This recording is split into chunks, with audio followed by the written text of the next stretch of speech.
Il arrive souvent que je sois déçu par les institutions auxquelles je suis lié telles que les banques, les bureaux publics ou les écoles, et j'ai du mal à leur faire confiance. Il en est de même pour les professionnels qui y travaillent, qui sont souvent insatisfaits et ne peuvent pas exercer leur métier avec plaisir et dévouement. Les règles strictes et les primes ne sont pas suffisantes pour cultiver une ambiance de travail motivante et performante. Pour être sage, je dois comprendre comment améliorer mes pratiques et mes choix du quotidien.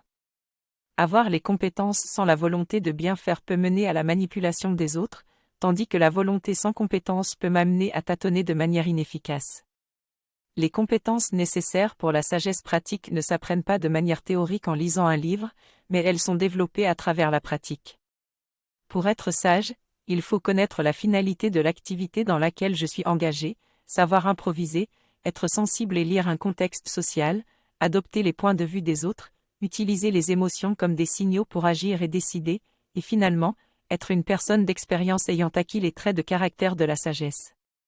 Les règles sont importantes pour éviter les mauvais choix dans nos activités, mais il ne faut pas en avoir une liste trop longue qui pourrait être difficile à mémoriser et à adapter à un contexte particulier.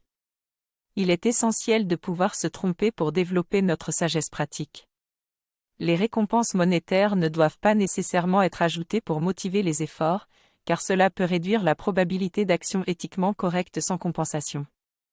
En tant que parent, professeur, manager ou toute autre personne en position sociale, je dois être attentif aux règles et aux récompenses que je mets en place pour développer la sagesse pratique et la gestion des émotions.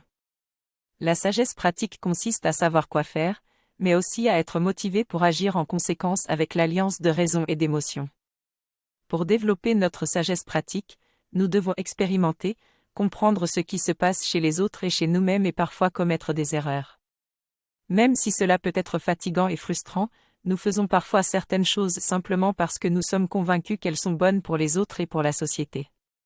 D'après plusieurs études, pour avoir une vie heureuse et épanouissante, il est important d'avoir une sécurité physique, psychique et matérielle, d'être en bonne santé et de vivre dans un environnement qui assure notre liberté personnelle. Faire partie d'un réseau social qui nous fait sentir connectés aux autres ainsi que réaliser un travail dans lequel nous nous sentons engagés et qui donne un sens à notre vie sont également très importants pour notre bonheur. Martin Seligman, un psychologue spécialiste du bonheur, a identifié 24 traits de caractère qui renforcent notre sensation de bonheur, tels que la créativité, le courage, l'intelligence sociale, la gentillesse et le leadership. Parmi ces traits, la sagesse joue un rôle de chef d'orchestre.